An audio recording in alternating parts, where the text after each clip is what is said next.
The ACC is breaking their decade-long Heisman drought this season.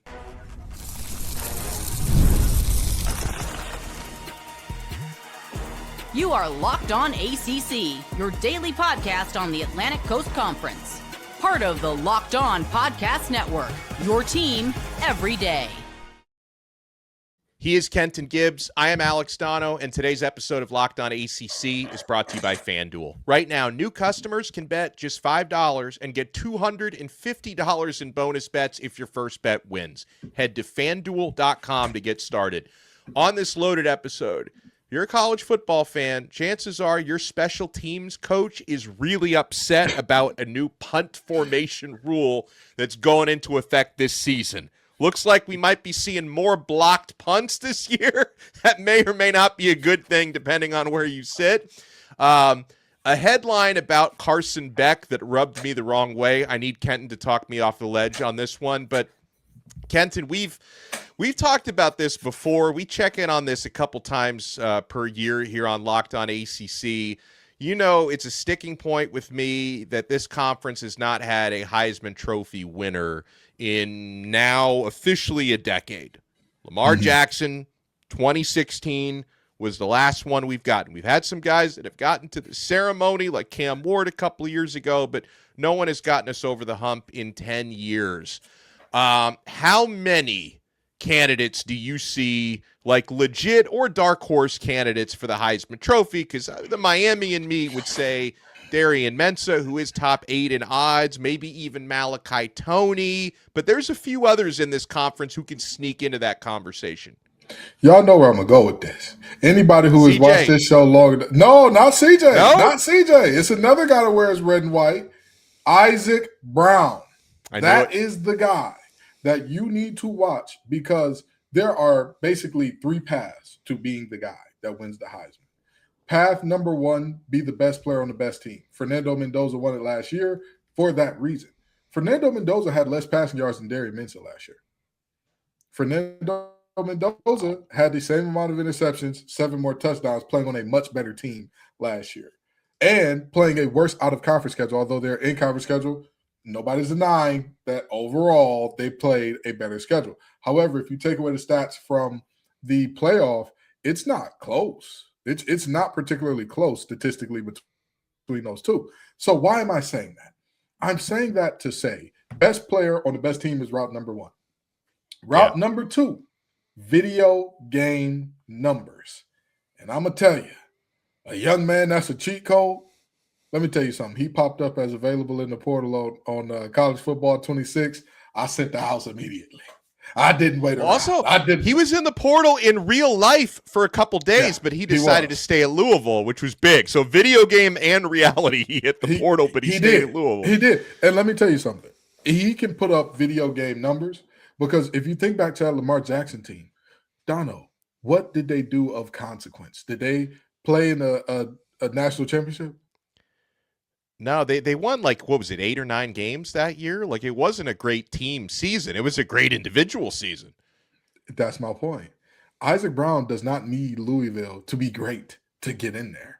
And to me, he can do it. He can be the guy that just puts up numbers where you're just like, I don't understand how this happens. His ability to accelerate is otherworldly.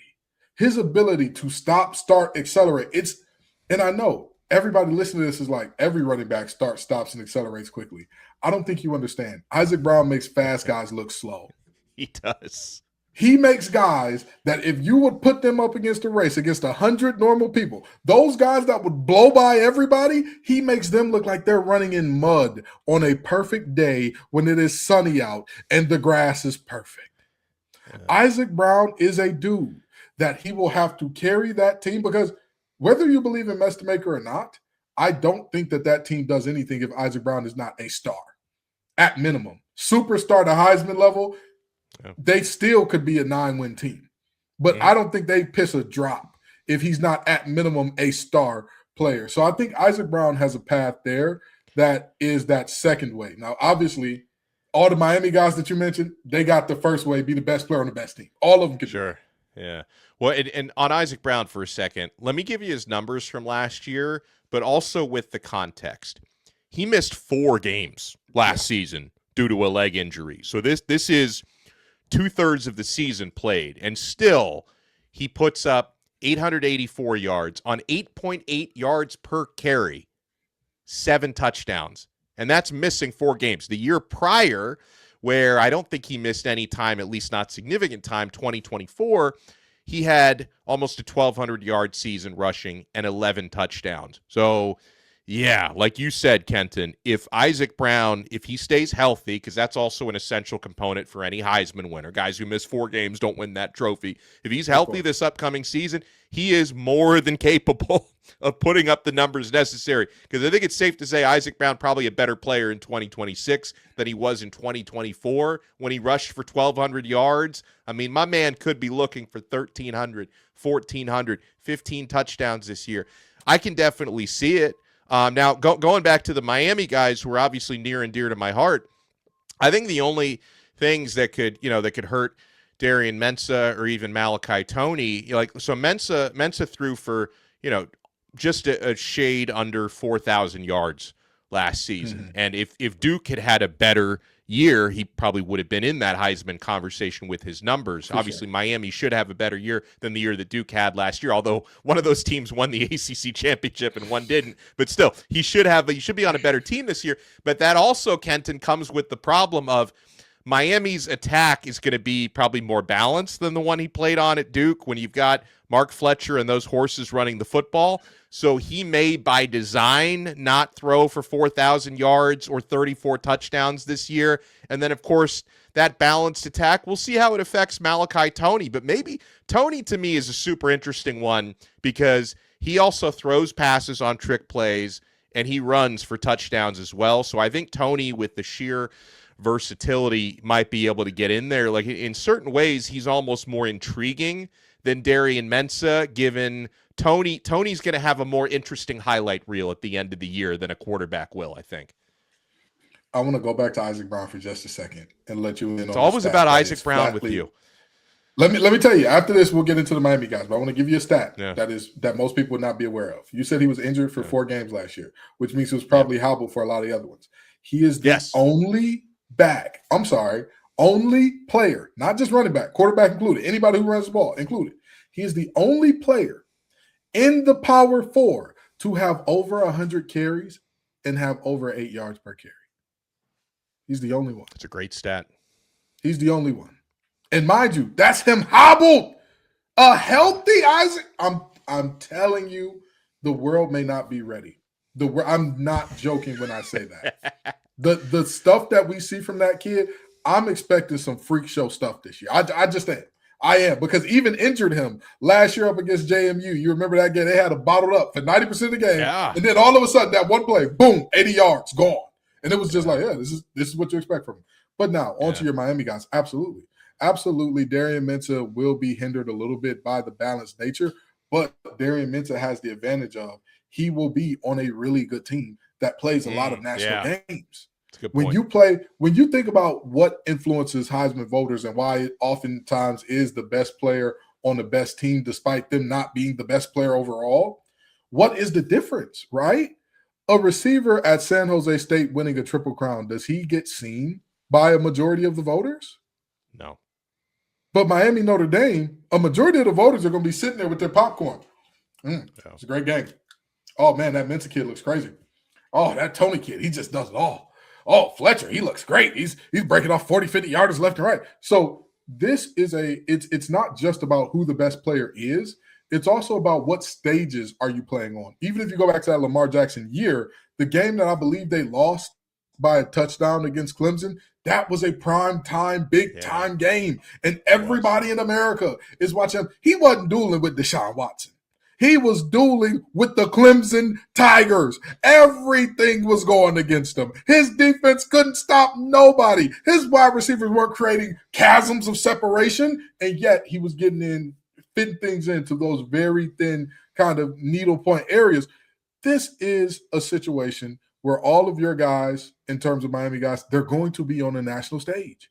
Yeah. Your goal as a Miami guy, if you're obviously winning the game is first. We're not talking about that. We're talking specifically for winning the Heisman. Your job here, show up in those big games. Your job here, when you get that national stage, make the most out of it. Have a ball, dance on them a little bit, because that's ultimately what will get you there. Jeremiah Love last year, same type of situation. He might not have even been the best back in Notre Dame's backfield last year, but what did he have working for him? When those national games came up, all of them except against Miami, Miami shut that man out. I mean, 33 yards. He was in jail that whole game. Prison, okay? Alcatraz, a 23-hour lockdown on Pelican Bay. But other than that game, every time that there was a national stage for Notre Dame, he took advantage. He took advantage of that. That propelled him into that conversation. So ultimately, Miami guys, if you're going to be the best guy on the best team, take advantage. Kevin Jennings can do a combination of the two. He could do some freak show stuff in terms of the stats, and he could have a team where if they're number 2 in ACC, number 1 in the ACC, who knows? CJ Bailey, you've got to be out of this world. You've got to put up some stuff. You've got to lead NC State to a season like NC State's never had, and he'll have the third way of winning, which is the storyline angle. The storyline, if you got a very good storyline, he's got the storyline of he's what college football is about. He was loyal to the soil to his team. He could have left and all these teams called for him, and he stayed where he was at. He's the guy that's going to take NC State to their first ACC championship since Lou Holtz was there. If you've got those things working for you, you know, God rest Lou Holtz. So if you've got those things working for you, that storyline angle is the third way. And I think that could greatly benefit CJ Bailey over Kevin Jennings, who his team has been a perpetual winner. Miami, you're expected to win. NC State, not exactly in that same ballgame. I mean, the storyline angle had a certain Notre Dame linebacker at number 2 in Heisman voting, and then we found out the girlfriend didn't even exist. That's how powerful the storyline got a linebacker to number 2 in the Heisman. We didn't know at the time the story wasn't real. Yeah, we got him to number 2. We did not know, but you're absolutely right, Donno, because even if you look at his stats against some of the other linebackers from that year, right? It was the storyline, and he played on those big national stages. Yeah. And so he ended up in that conversation where it was like, oh, if he doesn't win it, then it's clear it's just no defender's ever going to win it. You know, it's one of those things, man. And I'm going to tell you, CJ Bailey can work that storyline angle. He could work that I bought the pack back thing like nobody else could expect. And his girlfriend exists, so that'll help. Come on. I'm sure CJ Bailey has a very real life old lady. I haven't met the young lady. Does. I ain't gonna speculate on her. I'm sure she exists. There's no catfish on this one. All right, so when we come back, we'll show you what the odds have to say about ACC players, their chances to the Heisman. Plus, a Carson Beck headline that annoyed me. You want to keep it locked right here. We're only getting started on this brand new episode of Locked On ACC. Yeah, we're only getting started with FanDuel. And you can get odds, guys, futures for the Heisman Trophy. They're already available at FanDuel.com. And the NBA playoffs are here, where every possession matters, every matchup is magnified, and every game can swing a series. And right now, FanDuel is giving new customers a great way to get in on that action. Here's what I love about it. You can bet just $5 and get $250 in bonus bets if your first bet wins. The app makes it easy to follow the action live with player stats, trends, and matchups all in one place. And during the playoffs, that extra insight really matters when you're looking at stars, role players, and key moments.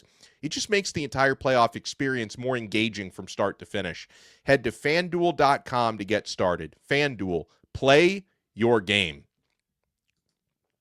Folks, if you've been thinking about joining the Everydayer Club, now is the time, guys. You get exclusive ad-free versions of our episodes and group chats where you can talk with your favorite hosts and listeners of your favorite shows. Go to LockedOnPodcast.com/Everydayer, and you can join the Everydayer Club for Locked On ACC, Locked On Wolfpack, Locked On Canes. Become an Everydayer today at LockedOnPodcast.com/Everydayer.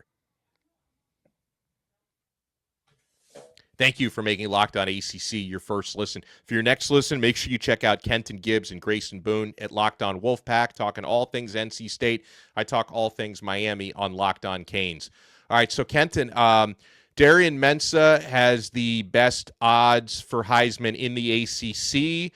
You can find his odds starting at plus 1,200 in some places. Then Malachi Toney at plus 2,500. Then Kevin Jennings at plus 6,500. So it looks like he's moved up a little bit. And I get that. And you made a good case for Kevin Jennings, by the way. But the ACC player who is currently 4th in odds, you're going to chuckle at this one a little bit. Chris Vezina, quarterback at Clemson. Would you take that bet at plus 7,000? Here's the thing. I'm not a betting degenerate anyway. But if I'm stepping into the shoes of the degenerate variant of Kenton, who just can't turn a bet down, I'm still turning this one down. I'm still turning this one down. You haven't won the job yet. It's not your job. That's enough for me to say, actually, I think I'm all set here. I think I'm all good. Yeah.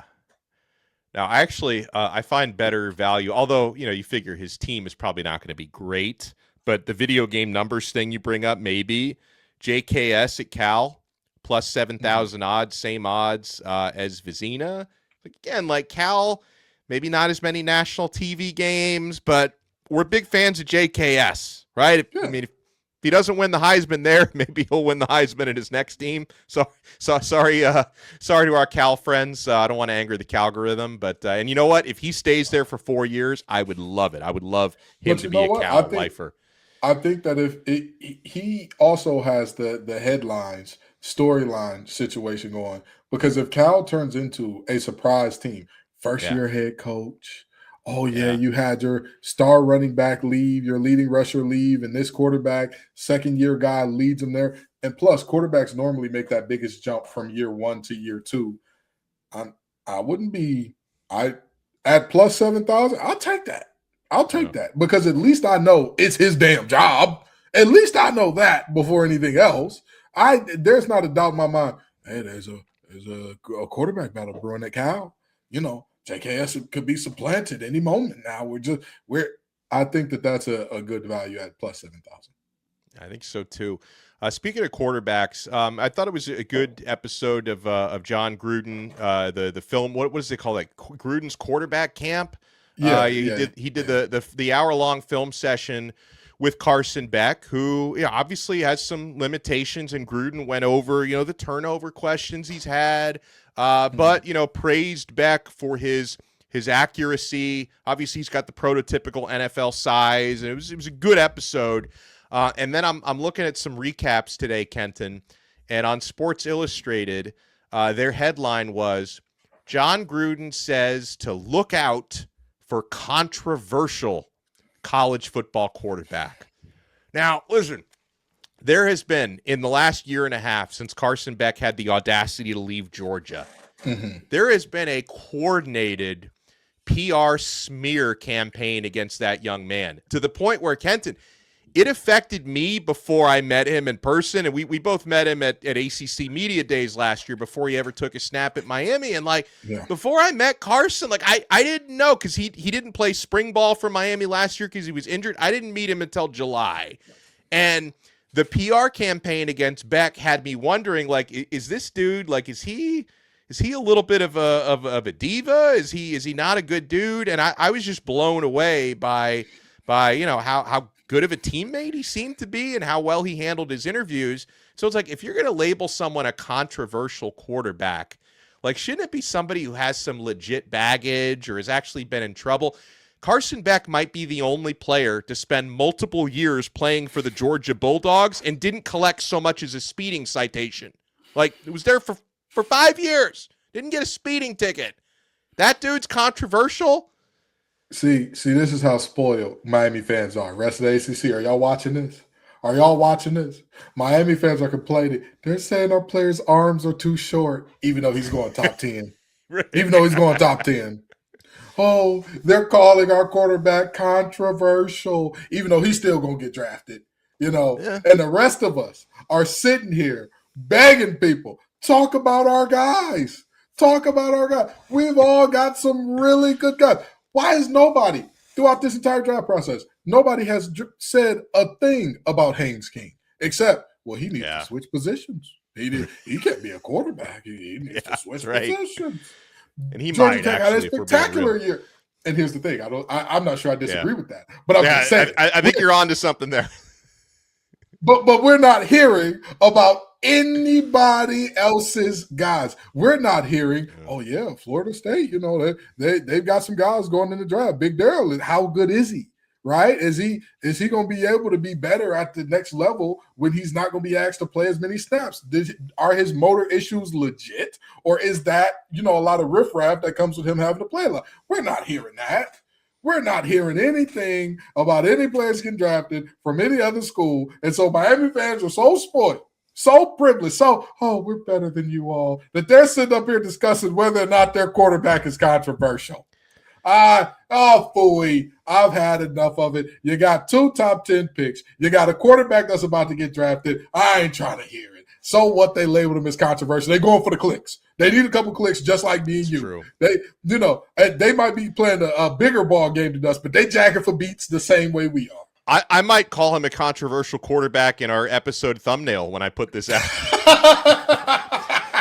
and to your point, here's how spoiled I am. This is the second time today that I've complained about that headline, because I complained about it on Locked On Canes as well. Like I'm recycling topics on the 2 shows. That's how upset I am. See, and that's what I'm saying. And that's what. Meanwhile, us NC State guys are just sitting up here. You think we'll get somebody drafted this year? I mean, I don't know. After Davin Van didn't get drafted, we just don't know anymore. I'm just gonna tell you, Donno.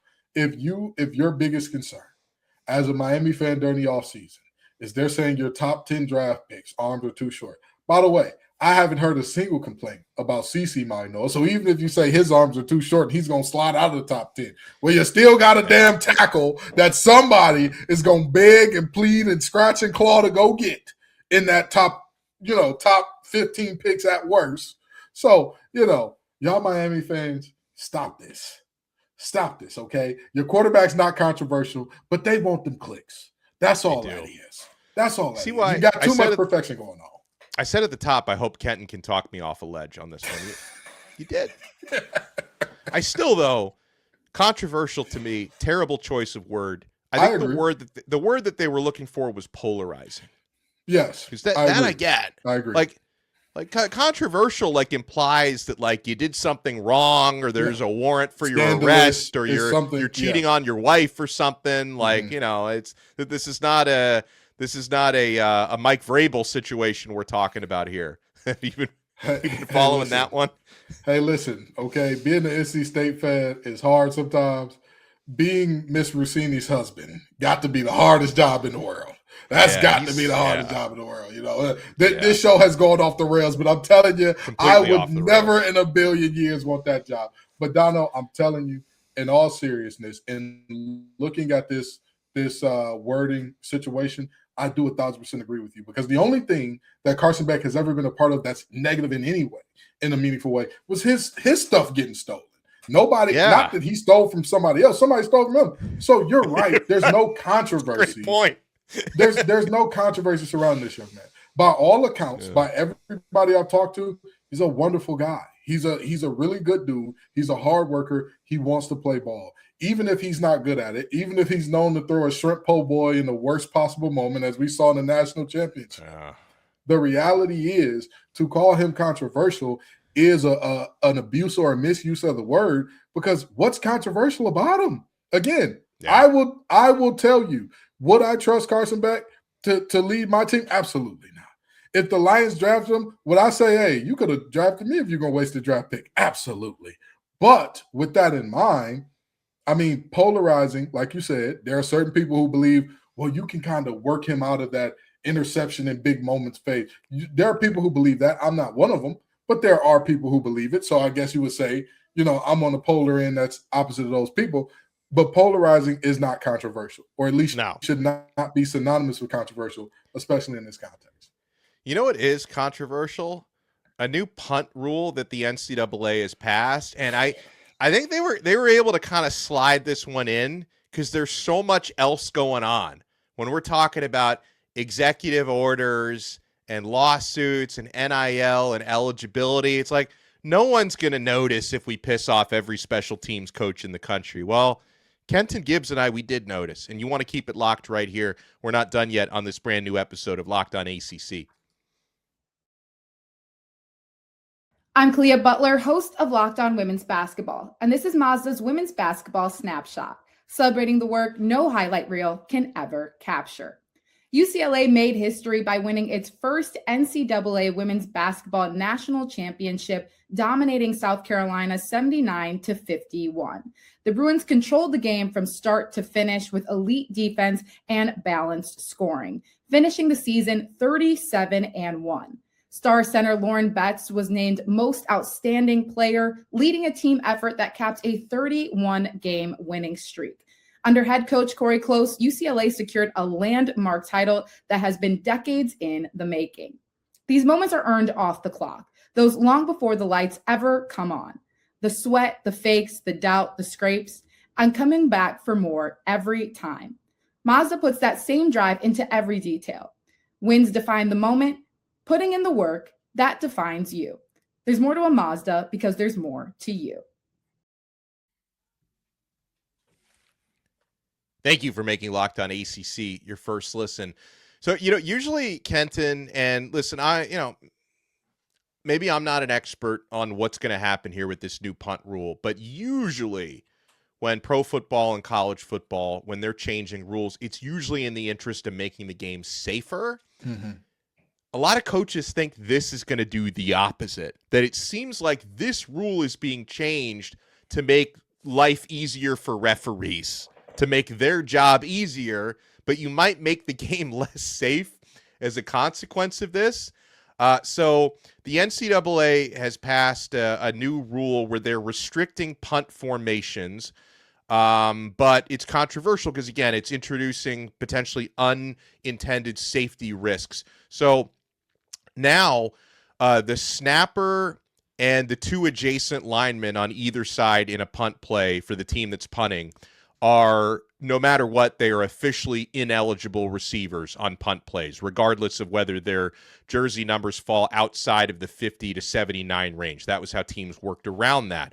Now, the rule specifically addresses players not wearing 50 to 79 numbers who were previously used to create a confusing, unorthodox formation in the A gap or the egg gap. And teams would do this to either, whether you're going to fake a punt or not, at least make the other team think you might fake this punt. Now, in passing this rule where the snapper and the two guys adjacent can definitely not ever be eligible receivers, Kenton, the fear from special teams coaches is that this is going to make it easier. If you force that standard predictable lineman assignment, it becomes easier for defenses to time their rushes, which could lead to a higher frequency of blocked punts, which I'm not going to lie, might make the games more exciting.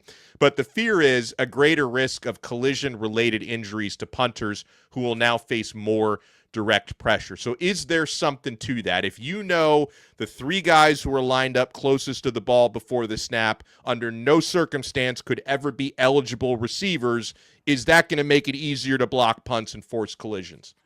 Potentially so, but I think the biggest thing here, why are you making rules to make the refs' jobs easier? They're paid to do this game. They're paid to know the rules. They're paid. That's like, at the end of the day, you know the rules. You know what this game is about. With all due respect, I don't care. I don't care if it's hard to decipher what you do. Earn your damn paycheck. What? I don't like rules that make it easier on the offense. I don't like rules that make it, easy for people to do, have their way with the opposition. I like rules that, hey, let's make it as simple as possible. Let's make this thing as straightforward as possible, and let's get it on. And you know what? Sometimes in trying to create rules that way, there are going to be loopholes that create some confusion. There are going to be loopholes that require some sifting by referees and figuring out. But that's why you get paid, okay? Yeah. None of you are volunteers. Not at the ball game of FBS and Power 5 or Power 4. None of you are doing this for free. Earn your check. And that's no disrespect to officials. I'm not saying that they're not working hard as is. I'm not saying that they're not earning their check, but I just don't like a thing where it's like, oh, we're going to simplify the rules and make it so that this and that and the third, so that refs don't have to think. You're paid to do that. Yeah. What are we talking about here?